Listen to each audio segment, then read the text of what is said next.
Hi പ്യാരെ വെച്ചു അനസാറാണ്. എല്ലാ മക്കളും അടിപൊളിയല്ലേ? യെസ്, നാളത്തെ പരീക്ഷ നമുക്ക് സെറ്റ് ആയിട്ട് എഴുതണം. വളരെ വളരെ ഇമ്പോർട്ടന്റ് ആയിട്ടുള്ള ഒരു ചോദ്യമാണ്. നാളത്തെ പരീക്ഷയിൽ 100% നമുക്ക് ചോദിക്കുന്ന ഒരു ചോദ്യമായിട്ടാണ് അനസാർ എത്തിയിട്ടുള്ളത്. എല്ലാ മക്കളും ഈ വീഡിയോ സ്കിപ്പ് ചെയ്യാതെ മുഴുവനായിട്ട് കാണുക. ഈ വീഡിയോ നിങ്ങളുടെ കൂട്ടുകാരിലേക്കൊക്കെ ഷെയർ ചെയ്യുക, അടിപൊളിയാക്കുക എന്നുള്ളതാണ്. നമ്മുടെ ഒന്നാമത്തെ യൂണിറ്റ് ആണ് ദിൽ കി ആവാസ്. അല്ലെ, ദിൽ എന്ന് പറഞ്ഞാൽ നമുക്കറിയാം ഹൃദയമാണ്. അപ്പം ആവാസ് ശബ്ദം, അപ്പൊ ഹൃദയത്തിന്റെ സ്പന്ദനം അല്ലെങ്കിൽ ഹൃദയത്തിന്റെ ശബ്ദം എന്നൊക്കെ നമുക്ക് എന്ത് ചെയ്യാൻ പറ്റും, പറയാൻ വേണ്ടിയിട്ട് സാധിക്കും. അപ്പൊ അതിലെ ഒന്നാമത്തെ ചാപ്റ്റർ ആയിരുന്നു, ഏതായിരുന്നു നമ്മുടെ ഒന്നാമത്തെ ചാപ്റ്റർ? യെസ്, ഒന്ന് വായിച്ചേ. ഒന്നാമത്തെ നമ്മുടെ ചാപ്റ്റർ ആയിരുന്നു ഗസൽ, അല്ലെ? അപ്പൊ ഗസലുമായി ബന്ധപ്പെട്ടിട്ടുള്ള മനോഹരമായിട്ടുള്ള ഒരു ചോദ്യം നമുക്ക് ചോദിച്ചേക്കാം. അപ്പൊ എന്താണ് ഈ പാഠഭാഗം? ഗോപാൽദാസ് നീരജ് എഴുതിയ മനോഹരമായിട്ടുള്ള ഒരു ഗസലാണ് നമുക്ക് പഠിക്കാനുള്ള ആദ്യത്തെ പാഠഭാഗം തന്നെ.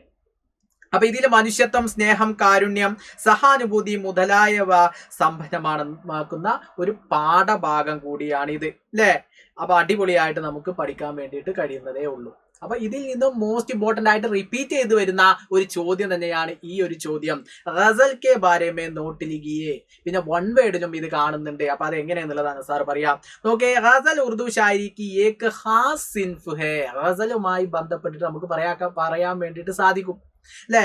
ഗസൽ ഉറുദു ഷായരിക്ക് ആബ്രു ഹേ. ആബ്രു എന്ന് പറഞ്ഞു കഴിഞ്ഞാൽ അഭിമാനം എന്നാണ് അർത്ഥം. അത് നമുക്ക് പറയാം, ആബ്രു, അഭിമാനം. അപ്പൊ ഗസൽ ഉറുദു ഭാഷയുടെ അഭിമാനമാണ് എന്ന് പറയാം, ഒരു ശാഖയാണ് എന്ന് പറയാം, അല്ലെ? പിന്നെ നമുക്ക് എന്ത് പറയാം? ഗസൽ ഇഷ്കി കി കഹാനി ഹേ. ഗസൽ സ്നേഹത്തിന്റെ കഥയാണ് എന്ന് പറയാം. ഗസൽ കെ പെഹലെ ഷേർ കോ മത്ലെ കഹത്തെ ഹേ. ഗസലിന്റെ ആദ്യത്തെ വരിയെ. ഗസൽ കോ പെഹലെ എന്ന് പറഞ്ഞു കഴിഞ്ഞാൽ ആദ്യത്തെ. ഗസലിന്റെ ആദ്യത്തെ വരിയെ നമുക്ക് എന്ത് പറയാം? മത്ലെ എന്ന് പറയാം. ഇനി നോക്കിക്കോ, ഗസൽ കെ ആഖിരി ഷേർ കോ. ഗസലിന്റെ അവസാനത്തെ വരിയെ മക്തൽ എന്ന് പറയാം. ഗസൽ കെ ആഖിരി ഷീർ മേ ഷായിർ കാ നാം ഹോത്തെ ഹേ. ഗസലിന്റെ അവസാനത്തെ വരിയിൽ കവിയുടെ പേരും എഴുതും എന്ന് നമുക്ക് പറയാം. നോക്കിക്കോ, ഇതിൽ നമ്മൾ മനസ്സിലാക്കേണ്ടത്, ഇതിൽ വൺ വേർഡ് ചോദിക്കാൻ സാധ്യതയുള്ള ചിലപ്പോൾ നമ്മളോട് ഇങ്ങനെ ചോദിക്കും, ഗസൽ കെ പെഹ്ലാ ഷീർ കോ ഡാഷ് കഹത്തെ ഹേ. ഗസലിന്റെ പെഹ്ലാ ഷീറിനെ ഡാഷ് എന്ന് വിളിക്കും. ഇത് വൺ വേർഡിന് ഒരു മാർക്കിന് നമുക്ക് ചോദിച്ചു കണ്ടിട്ടുള്ള ഒരു ചോദ്യമാണ്. ചിലപ്പോൾ ഇങ്ങനെയും ചോദിക്കാറുണ്ട്, ഗസൽ കെ ആഖിരി ഷീർ കോ ഡാഷ് കഹത്തെ ഹേ. ഇങ്ങനെയും നമുക്കൊരു മാർക്കിന് ചോദിച്ചേക്കാം. മനസ്സിലായോ? അപ്പൊ ഇതൊക്കെ നമുക്ക് റിപ്പീറ്റ് ചെയ്ത് വരുന്ന ചോദ്യങ്ങളാണ്. അപ്പൊ ഈ ഗസലിനെ കുറിച്ച് പറഞ്ഞാൽ തന്നെ നിങ്ങൾക്ക് ചുരുങ്ങിയത് ഒരു 6 മാർക്ക് കിട്ടും ഈ വരുന്ന ഓണപരീക്ഷയിൽ.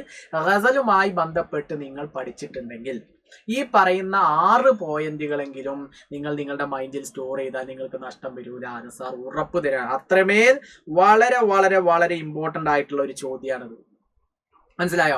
അപ്പൊ ഗസലുമായി ബന്ധപ്പെട്ട് ചോദിക്കുമ്പോൾ നിങ്ങൾ ഇങ്ങനെ പറയണം, ഗസൽ ഉറുദു ഷായരി കി ഏക് ഖാസ് സിൻഫ് ഹേ. ഗസൽ ഉറുദു ഷായരി കി ആബ്രു ഹേ. ഗസൽ ഇഷ്കി കി കഹാനി ഹേ. ഗസൽ के पहला शेर को मतले कहते हैं. गजल के आखिरी शेर को मक्ते कहते हैं. गजल के आखिरी शेर में शायर का नाम होते हैं. ഈ രീതിയിൽ നമുക്ക് എന്ത് ചെയ്യാൻ പറ്റും? പറയാൻ വേണ്ടിയിട്ട് സാധിക്കും. വളരെ ഇൻട്രസ്റ്റിംഗ് ആയിട്ട് നമുക്ക് എന്ത് ചെയ്യാൻ കഴിയണം? ഈ ഒരു ഗസലുമായി ബന്ധപ്പെട്ട് ചോദിച്ചു കഴിഞ്ഞാൽ ടപ്പ് എന്ന് പറഞ്ഞ ആൻസർ ചെയ്യാൻ വേണ്ടിയിട്ട് സാധിക്കും. അപ്പൊ എല്ലാ മക്കളും നാളത്തെ പരീക്ഷയ്ക്ക് വേണ്ടി കോൺഫിഡന്റ് ആയിട്ട് ഇത് എഴുതൂലേ, ഇത് പറയൂലേ എന്നൊന്ന് പറഞ്ഞ് ഓക്കെ അല്ലേ? യെസ്. അപ്പൊ നിങ്ങൾ എന്ത് ചെയ്യുക, ഈ വീഡിയോ കൃത്യമായിട്ട് പഠിച്ചു പോയിക്കോളും. നാളത്തെ പരീക്ഷയിൽ ഉറപ്പായും ഈ ചോദ്യം കാണുമെന്നാണ് സാർ ഉറപ്പ് തരിക. അപ്പൊ നാളത്തെ പരീക്ഷയിൽ അടിപൊളിയായിട്ട് നിങ്ങൾ പരീക്ഷ ചെയ്ത wish you all the very best മക്കൾസ്.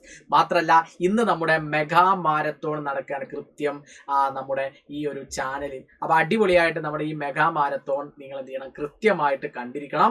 ആ ഒരു മെഗാ മാരത്തോണും കൂടി നിങ്ങൾ കണ്ട് പരീക്ഷ പോയി കഴിഞ്ഞാൽ അടിപൊളിയായിട്ട് നിങ്ങൾക്ക് എഴുതാൻ വേണ്ടിയിട്ട് സാധിക്കും. Wish you all the very best. എല്ലാ മക്കളും എന്ത് ചെയ്യുക, അടിപൊളിയായിട്ട് എഴുതുക.